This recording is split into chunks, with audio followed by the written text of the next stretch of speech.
Hello दोस्तों, स्वागत है आपका अपने चैनल स्ट्रीट ऑफ सक्सेस पे। आज हम लोग बात करने वाले हैं एक्सरसाइज 5B के अगले अगले लेक्चर पे, मतलब लेक्चर नंबर 2 पे। लेक्चर नंबर 1 में हमने 1 से लेकर 5 तक के क्वेश्चंस को सॉल्व किया था। इसमें हम लोग क्वेश्चन नंबर 6 से आगे के क्वेश्चन अपने लेक्चर्स पे स्टार्ट करते हैं क्वेश्चन नंबर 6 से। नंबर 5 के पहले आई थिंक समझ में आ चुका होगा सबको। क्वेश्चन नंबर 6 है आपके स्क्रीन पे। ये कहता है find 3 numbers in AP whose sum is 15 and product is 105। Question में ये बोला है कि कोई ऐसे 3 नंबर निकालिए, तीनों के तीनों कैसे हों, ई में हों। लेकिन साथ ही साथ कंडीशन क्या दिया हुआ है, उनका सम क्या होना चाहिए 15, प्रोडक्ट क्या होना चाहिए 105। 3 नंबर आपको एपी में चाहिए। 3 नंबर क्या एज्यूम करें, उसके बाद उसका वैल्यू कैसे निकालें। ध्यान से समझिएगा, इसका कॉन्सेप्ट को समझने के पहले टॉपिक बता ध्यान से बताइए। मान लीजिए आपका ये टर्म दिया हुआ है, जैसे 2 6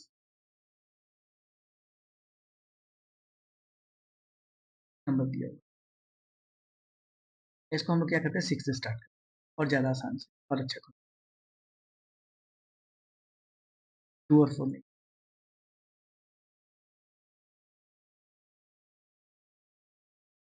जैसे कि मान लीजिए आपको क्वेश्चन दिया हुआ है 6 और 8।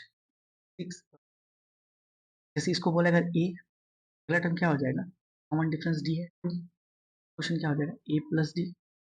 अगला टर्म क्या हो जाएगा, टर्म अगर ए है तो सेकंड टर्म क्या हो जाएगा, टर्म क्या हो जाएगा स्टूडेंट। ये पहले अगर कोई टर्म आपसे पूछे कि 6 के पहले कोई टर्म बताइए, क्या आप बोलोगे, 6 से 2 ऐड किए तो 8 आया, तो 6 में 2 घटाएंगे तो 4 आएगा। इसके जस्ट पहले वाला टर्म ये भी एपी में।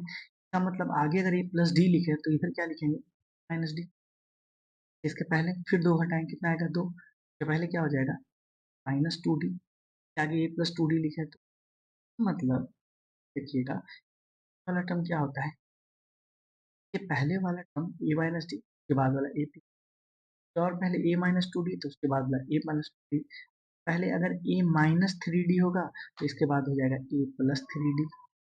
ये सीक्वेंस हमारा बढ़ता है। जब कभी आप अगर कोई बोले कि अज्यूम कीजिए टर्म, अरे टर्म अज्यूम करना है, 3 टर्म अज्यूम करने के लिए सबसे बेस्ट तरीका है आप ए के एक पहले वाला टर्म और ए के एक बाद वाला टर्म लीजिए। तब ये टर्म लीजिए, पहला टर्म ए माइनस डी, दूसरा टर्म ए प्लस। में अगर 3 टर्म बोले तो आप फर्स्ट टर्म जो लेना लेना माइनस डी। सेकेंड टर्म की अगर बात करें तो वो बोलेंगे ए। थर्ड टर्म जो बात करेंगे वो बोलेंगे ए प्लस डी। जूम करना होगा तो फर्स्ट टर्म ये जूम करेंगे, सेकंड टर्म ये जूम करेंगे, थर्ड टर्म ये जूम करेंगे। फायदा क्या होगा, इससे फायदा ये होगा कि आपके कैलकुलेशंस में टाइम बचेंगे। कैसे टाइम बचेंगे, अगर आपसे बोला कि तीनों को ऐड कीजिए, जब यहाँ से फर्स्ट सेकंड और थर्ड को आप ऐड करोगे तो यहाँ से माइनस डी और प्लस डी आपका हो जाएगा कैंसिल। तो डायरेक्ट पहले ही इक्वेशन में आपके ए का वैल्यू निकल जाएगा और दूसरा इक्वेशन बनेगा उसमें ए का वैल्यू डालोगे तो आंसर निकल जाएगा। बट अगर आप ऐसा लेते हो ए प्लस डी और 2 डी, बनेगा क्वेश्चन, थोड़ा नहीं बनेगा, बनेगा 100% बनेगा। बट आपका कैलकुलेशन लेंदी हो जाएगा क्योंकि पहला इक्वेशन यहाँ से बनेगा, फिर अगला इक्वेशन दूसरा टर्म से प्रोडक्ट वाला से, और वहां से आपका 2 इक्वेशन आएगा, दोनों को सॉल्व कीजिएगा तब वैल्यू आएगा।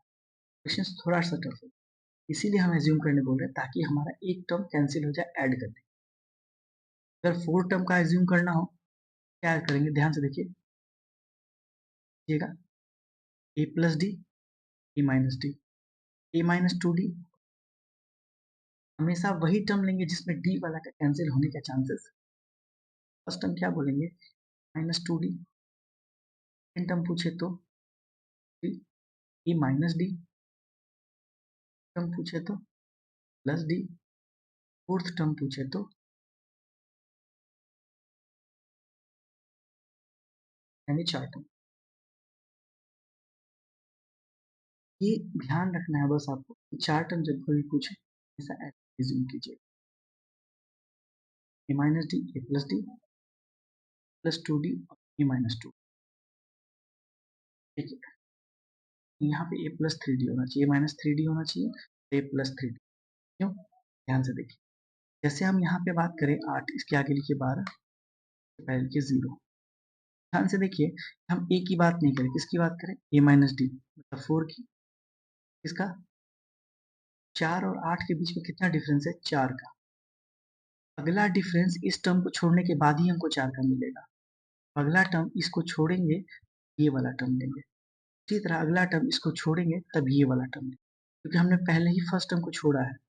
जब कभी एक टर्म को छोड़िएगा तो अगला टर्म आपको हमेशा वैसे ही एज्यूम करना होगा। -3d ए माइनस डी।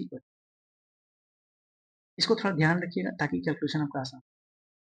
5 टर्म पूछेगा तो टर्म पूछे तब तो आसान है कि A minus D A plus D minus 2d A plus 2। तो पहला टर्म क्या लिखेंगे? -2d। दूसरा माइनस डी प्लस डी। पांचवा, ठीक है। एक टोटल का टोटल क्या है? ये आपका पूरा एज्यूम करने का टर्म को। अगले क्वेश्चन का फाइंड द 3 टर्म। कि 3 टर्म निकालिए तो आपको अज्यूम करना है 3 टर्म, तो क्या अज्यूम करेंगे? Let first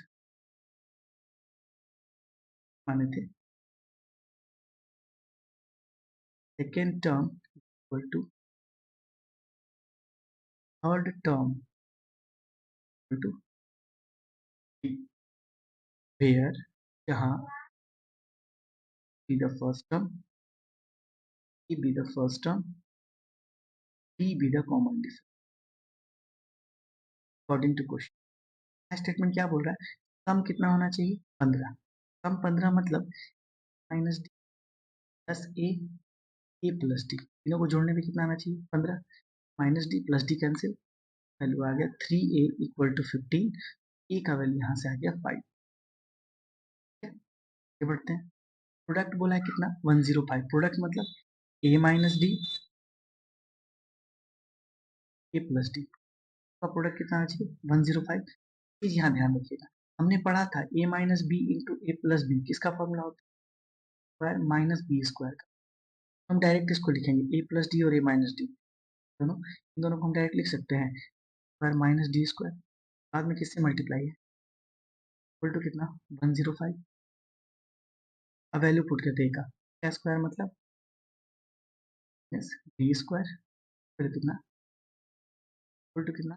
105। ये 5 गुना में इधर भाग में इस माइनस डी स्क्वायर का वैल्यू 5 अगर भाग दीजिएगा 21, इधर माइनस में हो जाएगा, स्क्वायर का वैल्यू आ जाएगा 4। डी की वैल्यू कितनी आ गई? डी की वैल्यू 2, ए की वैल्यू कितना? 3 टर्म निकालना है तो फर्स्ट टर्म क्या हो गया? टर्म क्या हमने माना था? ए माइनस डी। 5 में से 2 घटाएं कितना आएगा? 3। सेकंड टर्म क्या माना था? ए मतलब 5। थर्ड टर्म क्या माना था? Plus D 7।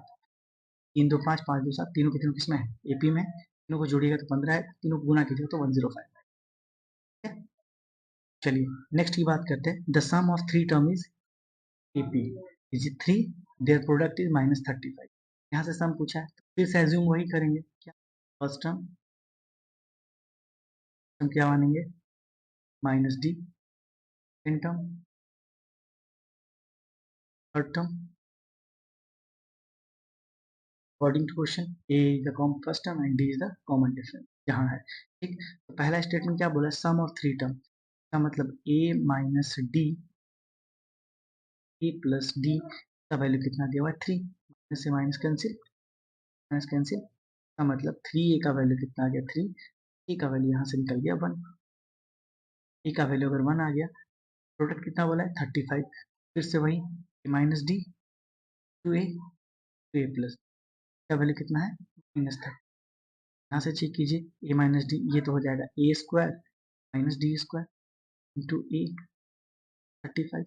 ए का वैल्यू पुट करते 1 का square is 1 minus D square 1 equal to -30। 5 इधर 36 हो जाएगा, इसका मतलब डी स्क्वायर का वैल्यू 36। डी का वैल्यू यहाँ से कितना निकल गया? 6। डी का वैल्यू 6 निकल गया तो फर्स्ट टर्म होगा ए माइनस डी मतलब 1 minus 6 is -5। A 1 A plus D, A का वैल्यू 1 और 6 तो ऐड कीजिएगा तो डी आएगा। 7 1 8, 8 में से 5 घटेगा 3, प्रोडक्ट निकालिएगा तो 7 बचे -35, ठीक है, फिर ठीक है। अब कभी कभी देखिए यहाँ पे जो डी स्क्वायर का वैल्यू हम लोग लिख रहे हैं ना वो 6 लिख रहे हैं, लेकिन डी स्क्वायर का वैल्यू हमेशा ये प्लस और -6 हम अगर यहाँ प्लस का मान मान के बना रहे हैं कि डी का वैल्यू या तो +6 तो -6, हम प्लस लेके दे रहे हैं तो प्लस लेके एक वैल्यू आ रहा है, कोई डी का वैल्यू -6 एज्यूम करेगा का कुछ और टर्म आएगा, ए माइनस डी -6 ले रहे हैं, 1 माइनस और -6 कितना हो जाएगा 7 का ए का 1 का प्लस डी, मतलब 1 - 6 इज -5, सेम ही टर्म है, बस इनका सीक्वेंस चेंज हो गया बिकॉज ऑफ माइनस की वजह से। कुछ होगा नहीं, आंसर हमेशा सेम आएगा बट सीक्वेंस चेंज रहेगा, आपका फर्स्ट टर्म का थर्ड टर्म, आपका थर्ड टर्म का फर्स्ट टर्म, तो दोनों में से किसी एक वैल्यू को लीजिए या फिर दोनों वैल्यू को लीजिए, आंसर आपका हमेशा सेम ही आना है। नंबर 8 की बात करें, नंबर 8 में बोला है डिवाइड 24 इंटू 3 पार्ट्स, तो वही बात किया है, 24 को 3 पार्ट में डिवाइड करना, वो तीनों पार्ट कौन है पता नहीं, लेकिन वो किस में है, दे आर इन 80, वो 80 में है और उनका प्रोडक्ट 440 बोल रहा है, फिर से वही बात, टर्म ए माइनस डी का टर्म ए प्लस डी, तीनों को जोड़ने पे कितना आएगा 24, तो 24 को डिवाइड किया गया है, क्वेश्चन कहीं से D minus D cancel, A equal to 24, A का वैल्यू 8, एज्यूम कर लिया था पहले ही, जैसे पीछे एज्यूम किया, first term A minus D, second term A and third term A plus D, हम लिखने से बस बच रहे हैं ताकि कल हमारा लेक्चर ज़्यादा लंबा ना हो। आप सोल्यूशन करते टाइम एज्यूम जरूर कीजिएगा, let the first term be A minus B, second term is A is plus D, यार A is the first term and D be the common difference, जैसा कि सबसे पहला क्वेश्चन नंबर 6 में हमने डिटेल में लिखा था, तो लैंग्वेज उसी तरह लिखना है। आगे बढ़ते हैं, इसका प्रोडक्ट बोला गया वही ना, प्रोडक्ट बोला है मतलब A minus D to A plus D, बताया गया 140, तो करेंगे A square minus D square equal to 440 का वैल्यू 8 का स्क्वायर हो जाएगा 64 माइनस डी स्क्वायर, और ये 8 इधर मल्टीप्लाई में जाएगा 40 बटा, ये 64 है, ये 55 इधर आएगा तो माइनस में डी स्क्वायर का वैल्यू जब देखिएगा 9 या दो वैल्यू, एक +3 दूसरा -3, एक को लेके भी आप बना सकते हैं, जैसे अगर हम +3 ले फर्स्ट टर्म क्या हो जाएगा माइनस डी का वैल्यू 8, 8 में से 3 जोड़ेंगे कितना आएगा 11, 8 थर्ड टर्म प्लस डी, 8 ए माइनस डी था फर्स्ट टर्म ना 5, फिर लिए थे +3, डी का वैल्यू कितना लिए थे, ए प्लस डी कितना हो जाएगा +3 +3 कितना 11, तो 5 8 और 11, कोई अगर -3 लेके बनाए तो -3 लेगा तो 8 में से -3 तो यहाँ 8 हो जाएगा, में से -3 तो यहाँ कितना हो जाएगा माइनस माइनस प्लस, तो ये 11 हो जाएगा, और ये जब डी का वैल्यू कोई -3, दोनों आंसर सही है, दोनों में से किसी एक का वैल्यू भी रख सकते हैं, किसी दोनों का वैल्यू भी निकाल सकते हैं, कोई इशू नहीं, मैं first term second term third term की वैल्यू आप आसानी से बता सकते हो।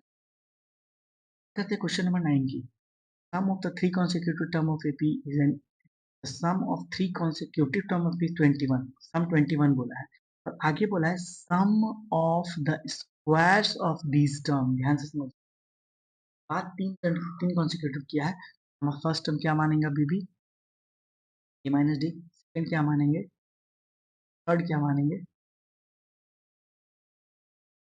बोला है कि सम है 21 के बराबर, इसका मतलब पहला तो यही लिखेंगे सम की और किसके वैल्यू 21 के बराबर, minus D plus D cancel, E का वैल्यू 21, ई का वैल्यू आ गया, सेकंड में बोला है सम ऑफ द स्क्वायर्स, तब उनके स्क्वायर्स का सम का मतलब ए माइनस डी के स्क्वायर प्लस डी का स्क्वायर, इनका स्क्वायर का सम जो है वो 160, तो सॉल्व करते हैं, ये हो जाएगा A square D square -2ad A square square plus 2ad equal to 165, देखिए -2ad प्लस 2ad कैंसिल, यहाँ से हो जाएगा ए स्क्वायर, ये डी है, ये भी डी है, यहाँ ए स्क्वायर कितना हो गया A square D square equal to 165, D का वैल्यू पुट करते 7 7 7 या 49 49 इंटू 10 हो गया 165,